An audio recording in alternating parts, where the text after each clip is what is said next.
Fala pessoal, tudo bom? Você sabe qual é a importância do laudo de inspeção estrutural? Quais são as vantagens e os desafios que você pode encarar no laudo de inspeção estrutural? Hoje eu vou falar para vocês esses desafios, as dinâmicas e a importância desse laudo. Bom, a gente tem que começar pelo laudo de inspeção estrutural. O que ele avalia?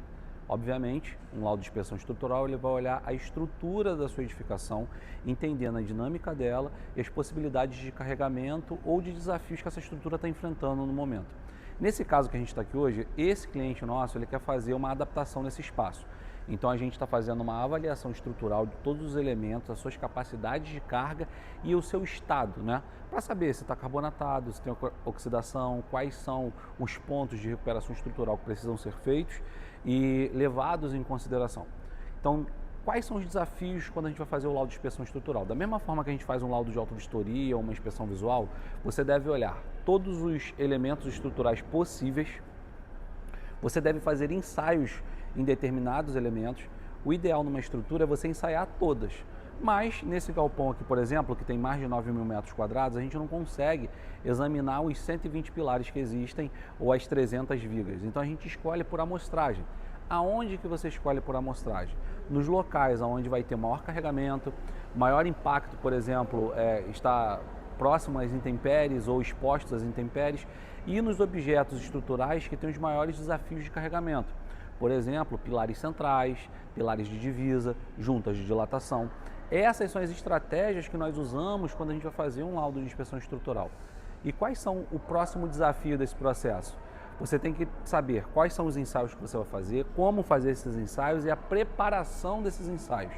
Por exemplo, num ensaio de esclerometria, onde que a gente determina a inspeção, a resistência superficial do concreto, se você não limpa a superfície e demarca os locais onde você vai fazer a esclerometria, você tem 100% de chance de fazer uma esclerometria falsa ou uma esclerometria que vai ter algum tipo de problema. Então, o intuito de você preparar o espaço é você ter a certeza, a objetividade que aquele local vai ser ensaiado da melhor maneira possível. Então, a gente sempre tem esses diversos desafios a serem encarados e as possibilidades desses ensaios darem certo ou terem problema.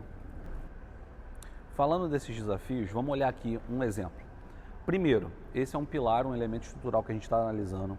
Nós fizemos uma demarcação. Normalmente eu demarco esse espaço com 1 metro, porque 1 metro por 1 metro é uma medida padrão que a gente consegue medir, mensurar e diagnosticar bem. Aqui eu fiz a limpeza da tinta, vocês podem ver a diferença da coloração. Aqui está uma camada grossa de tinta branca durante anos, camada sobre camada. Se eu fizesse a esclerometria nessa tinta, ela ia funcionar como uma almofada e ela ia amortecer o rebote do esclerômetro, não me dando a resistência superficial do concreto que eu quero, a real. Então o que você tem que fazer? Você tem que preparar a superfície, limpar. Nesse caso aqui a gente tem um gabarito nosso que a gente consegue fazer as marcações dos pontos de esclerometria que a gente faz, nesse caso são 16, e assim servem para todos os ensaios. Esse é o principal desafio quando a gente vai fazer um diagnóstico, utilizar o equipamento certo, mas da maneira correta. Muitos colegas e parceiros de trabalho, às vezes vão na velocidade, sem preparar a superfície antes, sem tomar o devido cuidado de limpar a superfície, adequar o espaço, trabalhar numa posição correta. Até mesmo a posição do rebote no esclerômetro vai dar um impacto significativo, ou, por exemplo, a utilização da fenolftaleína. Quando a gente está fazendo a utilização dela, alguns cuidados devem ser tomados.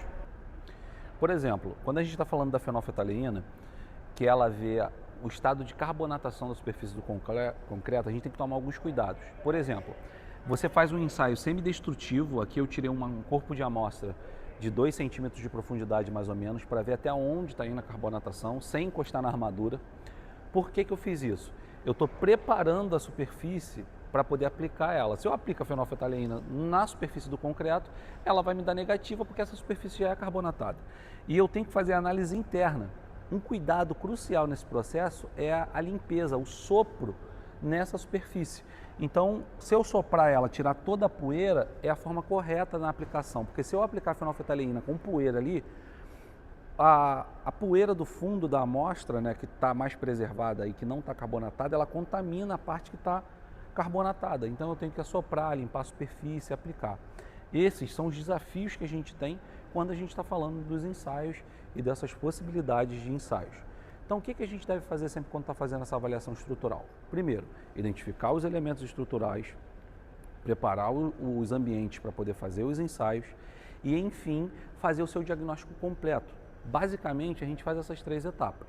Escolhe os elementos corretos, aplica os procedimentos adequados e aí, enfim, você vai conseguir ter o resultado ideal para a sua apresentação no seu resultado do seu laudo estrutural. Então, lembre-se, se você quer entender sempre mais sobre engenharia diagnóstica, engenharia civil, projetos e o campo da engenharia, você sabe, pode contar com a gente da Y Parto. Eu sou Vinícius Oliveira de Araújo, sou engenheiro civil, perito das patologias da construção e seu engenheiro especialista. Já sabe, né? Curte, comenta, compartilha e segue a gente.